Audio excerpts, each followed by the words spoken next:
Aloha, nerds. I am your robotic podcaster today.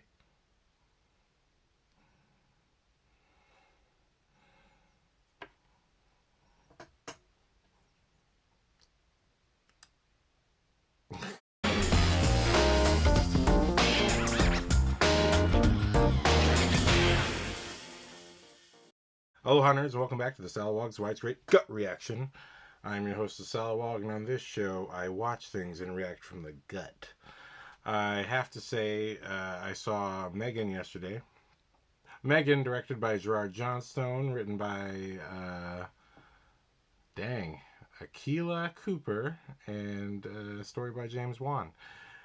Really good film. It's starring Allison Williams from Get Out. I really thought she was fantastic in that movie. So it was interesting seeing her play a main character. This is one of those movies where you realize, wow, villains are all the best roles, aren't they? Because she was so psycho and creepy in Get Out, and she's just playing a normal enough, relatable person of today, the workaholic, career focused person of today, who is suddenly now she's the charge of this young girl, her niece, played by Violet McGraw, who does a fantastic job. She was young Yelena in Black Widow not too long ago. I knew she looked familiar. It's like, I feel like I know this actress. I know she's good. Why does she seem so familiar? She's young Yelena in Black Widow. That opening sequence in Black Widow was the best part of the whole movie. I wish the whole movie was like that, where it was a genuine spy thriller and not just this hammed up Marvel movie. I mean, yes, you do have a general audience to adhere to, but come on. If you're going to do a spy movie and it's going to be called Black Widow, you got to do an actual spy movie that has elements of Marvel. And if Marvel wants true longevity, it's going to have to evolve with the times. People want better quality.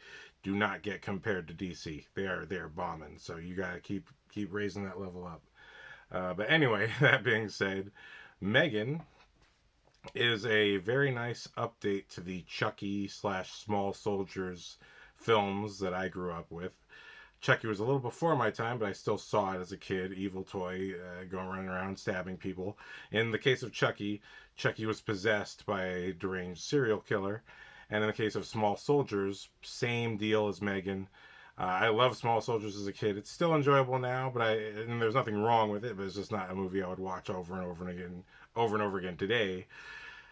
But it was still really well made. But in the case of Small Soldiers, it was toy developers, toy designers buying into a new military grade level AI that would essentially give them the best new toys possible. And I enjoy Small Soldiers for going where I wish this movie went. I think overall, all in all, should you see M3gan? At the time of this recording, it just came out. But by the time this actually comes out, it's probably just getting released on digital. And I do recommend seeing it. I do think it's a really good time. I think, honestly, most movies, I'm like, please cut 10 minutes. You got some extra fat on here. Please cut 10 minutes. It's, Black, Black Panther 2, sadly to say, could have cut out the Ironheart character. We did not need that character in there. But what I do like is this movie is the opposite. It's actually a little too short. I felt like this movie stays very focused. Is it a good time? Okay, here are the things you want to know. Is it a good time? Is it scary? It is a good time. It's scary. M3gan does some creepy stuff. I would say it's all pretty much in the trailer, but it is fun watching it unfold. I think what I love is when the trailer, even if it spoils some of the gags or most of the gags, it's not spoiling the storytelling itself. The movie is still very well told from the point of view of M3gan, very well communicated with this little robotic doll. And I always enjoy, it's okay if something's been done before. Small Soldiers, Chucky already happened. But now they've been smooshed together. And so we have a really tight movie with really just the one M3gan. Spoiler alert, just one M3gan. I know all the viral ads. For me, I was surprised because all the viral ads show multiple M3gans dancing around. I'm like, wait, is there going to be like a M3gan war? You know what I mean? It's going to be full on war, but instead of Negan, it's Megan. But it's pretty straightforward. Like, oh, creepy doll, slowly killing one person after the other type of movie. With a serviceable story about Allison Williams' character, who's essentially playing the workaholic aunt, who is now her sister, and her sister's wife, and her sister's husband died, or it could be a wife. I mean, the scene's pretty fast, so could maybe he was a she or a they. I don't know, but anyway, yeah. So sister's husband dies. She now has to take care of her niece. So we get a kind of a serviceable story about how this aunt needs to become a mom, and it's just been thrust upon her, and she doesn't really know how to do it. She kind of avoids it and does it the only way she knows how to do things, which is to literally work through it, and ends up letting her niece play with her prototype doll toy, Megan. And I surprisingly, it works out very well, and the daughter kind of the niece kind of gets roped into the whole development of Megan as a toy. So it's a serviceable, enjoyable, premise. Okay, adult learning how to be a more mature adult, and a kid sort of navigating loss, and then we have the Chucky small soldiers plot line. So everything in this movie works, and it works just fine. I think the rating's a little lower than I would give it. I would give it at least a 7. I think it was really well made on the whole. And I think number one is Megan a convincing and enjoyable character to watch. Hell yeah. That's a 2 thumbs up. That's a double aloha from me. I'm mainland Hawaiian, which means I'm basically just American, but I'm still Hawaiian. So it's a double aloha saying, yeah, you should see this movie, bro. It's a good sister. It's good, brother. You know what I'm saying, bro? That's what I'm gonna say. It's a double aloha. It's a really good time. Greatest movie on earth? No, it's a serviceable movie. Good movie. Solid movie. That's all you basically need today when we have just dumpster trash cans on fire versus blockbusters. So right now, that's kind of the best we're getting with movies and shows. So I'm happy with just like, hey, it's just a good medium to low budget movie. I'm happy that I saw it. I had a good time. I'll definitely watch it again. It's probably going to be a good movie to watch on repeat or just while you are doing something, because it works. It's a good movie. I like how creepy Megan is from the start, but she has some heart. Like, she's programmed to care, and that's actually one of the most surprisingly interesting parts of the movie, is seeing Megan care for Violet McGraw's character. I was just really like happy with, okay, it's nice to see the sympathetic villain, because in Small Soldiers, once the bad guys are activated, those little toys, they're just bad guys. And likewise with Chucky just not one dimensional necessarily, but pretty one note. Just, I'm a killer and I want what I want. So it was interesting to see the other side of the toxic good, when good goes too far, but good also kind of has a bad tendency. And it's really, Megan is like our bridge between, pre-Terminator's existence and post-Terminator's existence. So Allison Williams, you're a bad guy again. Now you're the new Miles Dyson. Miles Dyson died so that we could be around today. And now you're the new Miles Dyson. You're creating the Terminator Dark Fate. I think you need to think about that. You need to think about that. Why are you creating the Terminator Dark Fate, huh? Why are you creating Terminator Dark Fate? Nobody asked for Terminator Dark Fate. Okay, but you're making it happen. So think about that. Okay? I mean, we're giving you a second chance after what you tried to do to Daniel Kaluuya here. That's why we're watching this. We're giving you a second chance. But now you're trying to make Terminator Dark Fate with Megan? Okay. So, do I like it? Should you see it? Totally. Good movie, entertaining, all that good stuff, good story, good enough story. It's good enough. Okay, this is the triple cheeseburger from McDonald's. Like, hey, that's a lot of a lot of junk food for me. I liked it. It was fun. Okay, cool. And you're in and you're out. Bada boom, bada bing. Uh, Avatar: The Way of Water is the 5-course meal, which you better come on an empty stomach because that thing's gonna fill you up. But M3gan is just the nice. It's just a nice triple cheeseburger with some medium fries. It's not a large fry. It's a medium fry. You're treating yourself, but not too much. With a medium Coke too. You're not too much. Just enough. Okay, but here's what I gotta say. Here's where the movie could have been better. In a little segment I like to call TheSalawag's Final Cut. Meaning, if I could do it my way, if I could walk in there as a producer or a director or whatever the hell and go, girlfriend, we gotta look at that again. This movie needed 10 more minutes. I'm telling you, it's a very good movie, but it could have been just a little bit better, just a little bit better. 10 more minutes of movie, of at least one or two more scares or kills. And I think the ending, we just kind of get to the ending. This is the director's first feature since directing some television. Seeing your television experience here, sir. And I'm judging it. Yes, I am. I'm kidding. I would love to be directing anything. So I'm very impressed with you. You did a good job. But M3gan is so well communicated as someone who is thinking and paying attention to every moment.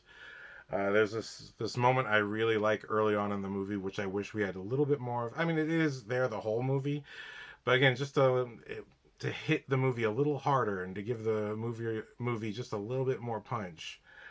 There's this great scene where we see Violet, the niece, is having a rough day. She's got a little wound and a little bandage, and you're just not really sure if she wants to help her aunt out with the whole M3gan thing. They're doing a little presentation. And because essentially at this point, mini spoilers, Violet has been brought into being a part of the presentation just because she was playing with the doll already, and she was seen doing it. And that's what made this possibility for this new presentation to get more money to actually fund the M3gan thing, to go from prototype to production. Violet's involvement has helped that happen because of people seeing her interact with the doll. So, but unfortunately, she's been through a horrible little incident with the neighbor's dog. And in this scene, we see Allison Williams at first is like, hey, if you don't want to go, I understand. And then she throws in a manipulative. I mean, a whole lot of people are coming to see it. But if you don't want to go, I understand. And when she does that, you just see M3gan, who is for the most part looking at Violet. And this is the moment where you realize she was only looking at Violet because she looks at Allison and looks back. And I like this little sound design that they give her, that kind of the robotic doll. Robotic dolls that speak and look around is not a new thing, but the whole idea of this being an AI that learns and interacts with you that's the new deal. But every time she blinks, it almost sounds like it's taking video and it is taking video and taking pictures the whole time. But it's little moments like that show the character thinking that makes it an exciting picture. Guillermo del Toro's Pinocchio came out. I did not do a review yet because I really want to watch it again and watch all the special features and really geek out about it when I talk about it, because the Del Toro is the king for me. But that's a stop motion picture. I feel in many ways Pinocchio is this generation's Nightmare Before Christmas. And not to bring the movie down or bring another movie up or any. I think people are going to come out of Pinocchio watching it now on Netflix. I think kids watching it today are just going to be so affected by it, and I think they're going to be affected by it the same way when Nightmare Before Christmas came out. It was just mind blowing. But one of the best things in detail that Pinocchio does, that being a stop motion picture, M3gan being partially animatronic, which is what I love. It's M3gan is animatronic. It's something you see. Like the stop motion, it is photographed for real with actual light touching it. Your eyes can see that and enjoy it and appreciate it. That sense of live realism is part of what makes it entertaining and enjoyable to watch. But when you see Pinocchio, there's so many moments where people do these little accidents and they have these little reactions to things that would only happen if you're really there and really in the moment. Not that people react to everything, but it's what they react to, why they react to it, that you can all see in the moment. And Del Toro's Pinocchio does that so much. Not like to an excess, but it does it so much that the Pinocchio feels like it's living and breathing and like you're experiencing it. And that's what M3gan does very successfully with this doll, is that we've just had so much computer animation. It is really fun to see, to go back to the 80s horror classic style of movie, but with today's sort of look, style, and technology, which it's kind of the drawback of these movies, because that grit of that low budget film and emotion, that shitty look that low budget pictures could have, kind of lent to it also feeling like you were really there, because they really were just in some woods with the handful of lights that they had back in the 80s and 90s. Like, they really were doing everything they could with absolutely nothing. But and the way it captured that grit. So we don't have the grit that adds to the terror, but we still have fantastic lighting. We still have the creepy dark lighting. Every time they do the same exact jump scare for M3gan every single time in this movie, where someone turns and looks and, oh, you're standing there. They don't even do like a clever, like the camera moves around type of reveal. It's always just, oh, and then cut, and then, oh, someone's there. That's okay. That's fine. But it's amazing how effective it is each time. But again, what I like about it is that the fact that she's physical. At least she is physical and real, and not some CGI thing. At least, we are getting that kind of the slasher film kind of experience again, which is fun, with much less blood and guts. I mean, this movie, I swear, is trying to be PG-13. It should be going for R. But what I appreciate about it is that all that attention to detail went into the work of making her a reactive person. And she clearly has emotions of her own, even though she's a robot and barely physically expresses it. And I just think that is so awesome. It's nice to have a character that's that well developed. But going back to what I'm saying about what this movie needed, it needed a little bit more payoff or build up to these little reactions she was having, but also a little bit more murder, a little bit more death, I think. So I have to spoil just a little bit for this movie. So if you have seen the movie, then maybe we can engage in a little discussion, see if you think what I'm thinking when I'm watching this movie. Because of the viral marketing, I thought we were going to have multiple M3gans running around the office killing people. That's what the viral marketing did, and I seriously believe that that's what this movie should have done. That they should have... what should have happened is what happens in the movie. So spoilers, if you haven't seen it, go watch it, and then you can come back and see if you agree with me. What happens in the movie is that it's really just M3gan. It's just her by herself. They follow the Chucky premise line. I think that's the mistake they made. M3gan is able to pretend only for so long that she's not sentient when she's running around killing people. And eventually they figure it out, and that's what leads to the third act. But my problem with the movie is, I think she should have, if she was an AI and she was this advanced, I think it would have been way cooler, because this is also a bit like Ex Machina as well, where you basically get busted, but it was your plan. It was, but either you were arrogant or this was your plan. You basically get busted and caught. I think M3gan should have been so good at what she was doing that she tricked everyone until they made at least 10 more models of M3gans.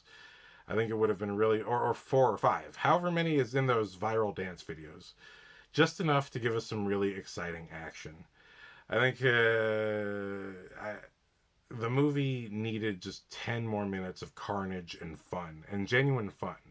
Because there's a great sequence, which is spoiled in the trailer anyway, but there's a great sequence where, dang, I should have wrote his name. Is it Randy Chin? I might be screwing up your name. I'll put the real name here. But he's the comic actor. We've seen him in a lot of things. He plays Allison Williams' boss. And he's running from Megan, who is doing this little great like robo dance thing. And I love that. I love every time Megan does anything, she's doing it like to taunt people and to mess with them and to freak them out even further. She knows what she's doing is creepy and wrong, which I think that's a great aspect to have of the character. In the trailers, you're not really sure, is this how she's designed? Is she supposed to be dancing all the time? Is that why she's doing it? And also another great thing is that Megan sings. You know, she's made for little girls, and so she sings to make Violet feel better and have a good time, and that's so adorable. What we needed in that 10 minutes, I'm saying in the Salawag's final cut, we need to have a whole thing where we have multiple Megans all singing, or maybe at least one of them are singing, but kind of get a little bit of an Ultron thing going on where we just have like 5 or 6 Megans just hacking apart. You know, this movie needed a little bit bigger of a budget. There's like freaking 10 people in this movie, and they really commit to it. And I was like, man, come on. Come on, you could have got some crew members in there. Say, hey, we're having a day where all the crew members, you're going to be in the fucking movie. You need to be all the developers and the technicians who are building this stuff. We just need the Megans hacking you guys apart. Because that would just add to the fun and the thrill of the fact that this is a robot toy on the production line. Really hit that stuff home. You know, because Chucky, that was never going to have multiple Chuckies, right? He's just one soul. Chucky is a possession story. It's a possession merged with the slasher film.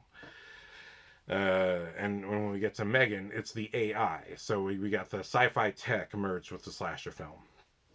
But I seriously believe if it could have been handled in literally a few long shots if we just had straight up at least 5 or 6 Megans, and our main Megan could have not even been involved directly in the sequence. But if we had 5 or 6 Megans running around hacking apart all the employees of the building, and you know, and then they have to all fight them or something. They still have to get destroyed somehow. But there's this setup of this robot Bruce that Allison Williams has at the beginning of it. The setups in this movie are so blatant and obvious. Like you might as well just put up a giant billboard, you know, and say this is going to happen later. Except for one setup, which I totally think they did not pay off. They should have. If you were going to keep that scene in the movie, should have been at the end of the movie. But that's another thing. But this character Bruce, which they totally set up, has a cheesy, writery line of, we have one more member in the family, it's Bruce. And it's this giant robot prototype. It's clearly made out of like really strong metal. Like it's no question it's going to be fighting Megan at the end of the movie. But Bruce really should have come out the gate. I mean, in the way it happens is totally fine, but Bruce should have been coming out of the gate, and should have been the way that they basically dispatch of the little mini squad of Megans, so that you can actually have a lot of fun with this kind of hand controller device that controls Bruce and allows you to punch and bite and fight. I think it was so lame to have it only be one-on-one. I was like, okay, I get it, it's a low budget movie, but come on. This is you know, Hollywood, come on. You need to do a little bit more these days. You need to do a little bit more here. This could have been 7 for everyone. Now it's just 7 for me. We really needed that extra 10 minutes just to take advantage of what you're doing. Take advantage of the storyline. Have fun with it. It would have been really great to have a robot versus a little army of Megans, and it keeps like crushing their skulls or finding other creative ways to destroy their heads and stuff. And that's the other setup. This movie starts off with the first prototype Megan. They're trying to show it off in a rush, and the head blows up because some piece is not in it. And it's such a big explosion, you think someone would get nicked or hurt by it, even though they're standing a little bit further away. And I get it's a movie and all that, but that, again, would have been a great setup if you're setting up that these heads have the capacity to explode like a little grenade. That's too much. You're doing to the Terminator 3 thing. That's the Terminator 3 blatant, obvious setup where in Terminator 3, the Terminator's chest gets punctured by the TX, and he's like, "Oh no, one of my power cells has been ruptured," and he just chucks it out the door, and it blows up like a miniature nuclear device. And I was just like, "Wow, really? That does not add up to the first movie." If that was real and that was true, then Sarah Connor would have been nuked when she crushed the first Terminator in the hydraulic press. That is too much. That is so dumb. It's so obviously a setup for how you're going to kill the TX at the end of the movie, which is shoving your other battery in her mouth. It's kind of sexual, and then keeping her mouth shut so that she is nuked. It's like, wow, that's just wow. That's what you got. That's what you got. The easy out. I call it the easy out. And maybe I'm not the only one who calls it, but it's like a very convenient thing that's set up early, or at least earlier in the film, that you know will be the easy way they survive this character that they're going up against, who is clearly able to master adults with ease because of how well she's made. She's made with a titanium skeleton as well. Um, so, you know, you have all these blatant setups, but I do feel like if you had done the extra 10 minutes, this extra 10 minutes of carnage, which I know could be done in shooting wise, could have been done in 2 days for sure. If you do the right choreography, you do the right prep, you could do it in 2 days. Shooting a heinous scene of multiple M3gans coming off the line and going haywire and killing everyone on the line. You just get a bunch of crew members, you get some blood splurters. Come on, you could do it. All their deaths can be off camera. You don't have to actually do any special effects makeup, but you can just have them clearly doing the carnage and just have somebody off screen with some blood splattering everything. If you shoot it creatively enough, it could totally be done. And then you finish with, you know, what's his name, Bruce coming out. And I like we get the little reference to the chainsaw, and then the robot's name is Bruce, and it's basically killing like a little possessed doll. So it's a very semi-subtle nod to Ash versus Evil Dead, or the Evil Dead. Before there was Ash versus, there was just the Evil Dead. But you know, it would have been fun if Bruce really got down and, you know, had to destroy like 5 M3gans, and only our main M3gan, the numero uno M3gan, survived, and that's the one that, because it's so dumb in the finale of this movie when Bruce is also a walking. I thought he was on wheels, but he's a walking robot as well. It's like, how did this not go further than this? This is ridiculous. But he walks and he trips because Bruce is used to split M3gan in half, and then they do the Terminator 1 gag. And he walks and he slips on the body. I was like, really? Wow, you just mixed a little bit of slapstick in here just at the end. Okay. But I just think that was so lame. It would have been much more interesting if M3gan had outsmarted the robot rather than just simply, oh, well, the kid doesn't realize there's a body there that she put there. I'm like, oh, okay. I mean, anything's justifiable considering circumstances. But yeah, if it had come down to mano a mano versus the robot and M3gan outsmarts it, but still the robot's able to get some kind of semi fatal blow, just that would have been more dramatic and more interesting. And who knows, maybe they wanted to do these things, maybe they thought about doing something like this, but they really just couldn't get the money there or whatever. But I do feel like this movie, just to be better, to be more entertaining, since it does do some blatant, obvious setups, it does some like just really on the nose stuff. If you're gonna do that and you're gonna say that this is just a movie and we can have these cheesy lines, well, you better go all the way. This movie needed 10 more minutes of carnage and more M3gans. Forget the sequel of, oh, we'll do the new batch. You know what I mean? Don't forget that. I think it'll just be great. Obviously, they're setting some of that up, though. But it would just be great if that was already in this film. I think that's what this movie needed. So if we need a release the Salawag's cut, where we go in and direct 2 days worth of footage of Megan's doing stuff and fighting Bruce, uh, and correct make the ending just a little bit better. I think we'd have a real audience pleasing picture here. And I'm not saying it's not pleasing the audience already. Like the movie was full of laughs and the scares worked every time, but it just needed a little more oomph. The triumph ends with oomph. And it just needed a little more oomph.